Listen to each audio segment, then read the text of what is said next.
Hello friends, ಬುಧವಾರದಲ್ಲಿ ಏನಾಗುತ್ತೆ ಅಂತ ಹೇಳಿ ಒಂದು ಪುಟ್ಟ ವೀಡಿಯೋ ನೋಡೋಣ. ಅದಕ್ಕೂ ಮುಂಚೆ ವೀಡಿಯೋ ಇಷ್ಟ ಆಯಿತು ಅಂದರೆ ಸಬ್ಸ್ಕ್ರೈಬ್ ಮಾಡ್ಕೊಳ್ಳಿ. ಹಾಗೆ ವೀಡಿಯೋಗೊಂದು ತಪ್ಪದೆ ಲೈಕ್ ಕೊಡಿ ಫ್ರೆಂಡ್ಸ್. ಮೊದಲಿಗೆ ಮೀನಾ ಬೈಕಲ್ಲಿ ಬರ್ತಾ ಇರ್ತಾಳೆ, ಈ ಕಡೆ ಸೂರ್ಯ ಕೂಡ ಕಾರಲ್ಲಿ ಬರ್ತಾ ಇರ್ತಾನೆ. ಇಬ್ಬರು ಬಂದು ಆಪೋಸಿಟ್ ಸೈಡಲ್ಲಿ ಬಂದು ಪಟ್ಟ ಅಂತ ಬ್ರೇಕ್ ಹಾಕ್ಬಿಡ್ತಾರೆ.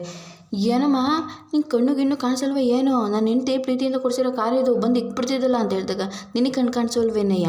ನನ್ನ ಗಂಡ ಕೊಡಿಸಿರೋ ಗಾಡಿ ಇದು, ಬಂದು ನೀನು ಇಕ್ಬಿಡ್ತಿದ್ದಲ್ಲ ಅಂತ ಹೇಳಿದಾಗ, ಯೋ ಏನಯ್ಯ ಹಿಂಗೆ ಮಾತಾಡ್ತಾ ಇದೆಯಾ? ನೀನು ಬಂದಿರೋದು ಈ ಕಡೆಯಿಂದ ಬಂದಿದ್ಯಾ, ಆರನ್ ಮಾಡ್ಕೊಂಡು ಬರಬೇಕು ಅಂತ ಗೊತ್ತಾಗಲ್ವಾ? ನಾನೇನೋ ಆರನ್ ಮಾಡಲಿಲ್ಲ, ನಿಂಗೆ ಆರನ್ ಮಾಡಬೇಕು ಅಂತ ಗೊತ್ತಾಗಲಿಲ್ವೇನಮ್ಮ ಅಂತ ಹೇಳಿ ಜಗಳ ಮಾಡ್ತಾ ಇರ್ತಾರೆ. ಅಷ್ಟರಲ್ಲಿ ಪೊಲೀಸ್ ಬಂದುಬಿಡ್ತಾರೆ. ಏನಯ್ಯ ಆಕ್ಸಿಡೆಂಟಾ ಅಂತ ಹೇಳಿದಾಗ, ಹೌದು ಸರ್, ಈ ವಯ್ಯ ನೋಡ್ದೇನೆ ಹಂಗೆ ಬಂದುಬಿಟ್ಟು ಗುದ್ದಿಸ್ಬಿಟ್ಟಿರೋ ಅಂತ ಹೇಳಿದಾಗ, ಸರ್ ನಾನು ಒಬ್ಬನೇ ಅಲ್ಲ, ಆ ಅಮ್ಮನೂ ಹಂಗೆ ಬಂದಿರೋದು ಅಂತ ಹೇಳ್ತಾರೆ. ನಡೀರಿ ಸ್ಟೇಷನ್ಗೆ ಅಂತ ಹೇಳಿದಾಗ, ಸ್ಟೇಷನ್ಗೆ ಬೇಡ ಬಿಟ್ಬಿಡಿ ಸರ್ ಅಂತ ಹೇಳ್ತಾರೆ. ಬಿಟ್ಬಿಡ್ಬೇಕಾ? ಯಾಕಯ್ಯ?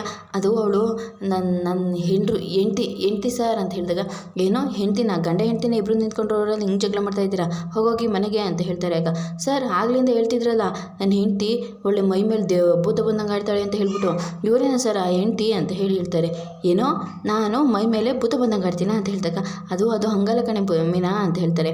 ಹೇಳ್ರಿ ಇನ್ನು ಏನೇನು ಹೇಳಿದ್ದೀರಾ? ನಾನು ಭೂತನ ಏನ್ರಿ ಮಾಡಿದೆ ನಿಮಗೆ ಅಂತ ಹೇಳಿ ಜಗಳಕ್ಕೆ ಬರ್ತಿರ್ತಾಳೆ.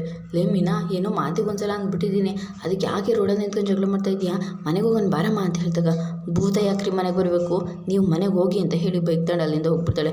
ಅಲ್ಲ ಸಾರ್, ನೀವು ಸುಮ್ಮನೆ ಎಂತಿದ್ರು ಆಗಿತ್ತು, ಅದು ಯಾಕೆ ಸರ್ ಹಂಗೆ ಹೇಳಿದ್ರಿ ಅಂತ ಹೇಳಿದಾಗ, ನನಗೇನು ಗೊತ್ತು ಸರ್, ಅವ್ರು ನಿಮ್ಮ ಹೆಂಡ್ತಿ ಅಂತ ಹೇಳಿದಾಗ, ಅಯ್ಯೋ ಬನ್ನಿ ಹೋಗೋಣ ಅಂತ ಹೇಳಿ ಅಲ್ಲಿಂದ ಗಾಡಿ ತೆಗೆದು ಹೋಗ್ತಾನೆ. ಮನೋಜ ಈ ಶೋರೂಮಿಗೆ ಬಂದಿರ್ತಾನೆ. ರೋಹಿಣಿ ಇನ್ನೂ ಬಂದಿರೋದಿಲ್ಲ. ಏನು ರೋಹಿಣಿ ಇನ್ನೂ ಬಂದಿರೋಲ್ಲ ಅಂತ ಹೇಳಿ ಮನೆಗೆ ಫೋನ್ ಮಾಡ್ತಾನೆ. ಅವಳು ಪಿಕ್ ಮಾಡೋದಿಲ್ಲ. ಅವ್ರ ಅಮ್ಮಗೆ ಮಾಡ್ತಾನೆ. ಅಮ್ಮ ರೋಹಿಣಿ ಇಲ್ಲಮ್ಮ, ಅವಳು ಆಗಲೇ ಹೊರಟ್ಲಲ್ಲೋ ಅಂತ ಹೇಳ್ತಾರೆ. ಏನೋ ಹೊರಟ್ಲಾ? ಸರಿ ಆಯ್ತು ಬಿಡಮ್ಮ ಅಂತ ಹೇಳಿ ಫೋನ್ ಕಟ್ ಮಾಡ್ತಾನೆ.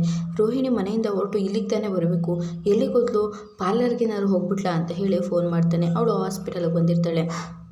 ಹಲೋ ರೋಹಿಣಿ ಎಲ್ಲಿದೆಯಾ ಅಂತ ಹೇಳ್ತಾರೆ. ಯಾಕೆ ಮನೋಜ್ ಏನಾಯಿತು ಅಂತ ಹೇಳಿದಾಗ, ಆಗಲೇ ಅಮ್ಮಗೆ ಫೋನ್ ಮಾಡಿದೆ, ನೀನು ಹೊರಟಿದ್ಯಾ ಅಂತ ಹೇಳಿದ್ರು, ಇನ್ನೂ ಬಂದಿಲ್ಲ, ಎಲ್ಲಿದೆಯಾ ಅಂತ ಹೇಳಿ ಕೇಳ್ತಾರೆ. ಆಗ ಅದು ಪೂಜಾ, ನನ್ನ ಫ್ರೆಂಡ್ ಪೂಜಾನ ಮೀಟ್ ಮಾಡೋದಕ್ಕೆ ಬಂದಿದ್ದೆ, ಇಂಪಾರ್ಟೆಂಟ್ ಏನೋ ಕೆಲಸ ಇದೆ, ಅದಕ್ಕೆ ಬಾ ಮೀಟ್ ಮಾಡು ಸಿಗಬೇಕು ಅಂತ ಹೇಳಿದ್ಲು, ಅವಳ ಜೊತೆಗೆ ಇದ್ದೀನಿ ಅಂತ ಹೇಳಿ ಹೇಳ್ಬಿಡ್ತಾಳೆ.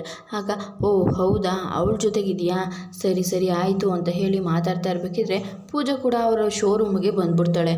ಬಂದು ನಿಂತ್ಕೊಂಡು ಸ್ಟಾಫ್ ಹತ್ರ ಮಾತಾಡ್ತಾ ಇರ್ತಾಳೆ. ಅದನ್ನ ನೋಡಿ ಮನೋಜಂಗೆ ಶಾಕ್ ಆಗಿಬಿಡುತ್ತೆ. ಮನೋಜ್ ಸರಿ ನಾನು ಆಮೇಲೆ ಫೋನ್ ಮಾಡ್ತೀನಿ ಅಂತ ಹೇಳಿ ಕಟ್ ಮಾಡಿಬಿಡ್ತಾಳೆ.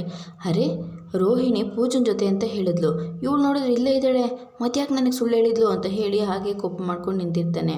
ಇದಿಷ್ಟು ಬುಧವಾರದ ಒಂದು ಪುಟ್ಟ ವಿಡಿಯೋ ಇಷ್ಟ ಆಯಿತು ಅಂದರೆ ಸಬ್ಸ್ಕ್ರೈಬ್ ಮಾಡ್ಕೊಳ್ಳಿ. ಹಾಗೆ ಒಂದು ಲೈಕ್ ಕೊಡಿ ಫ್ರೆಂಡ್ಸ್.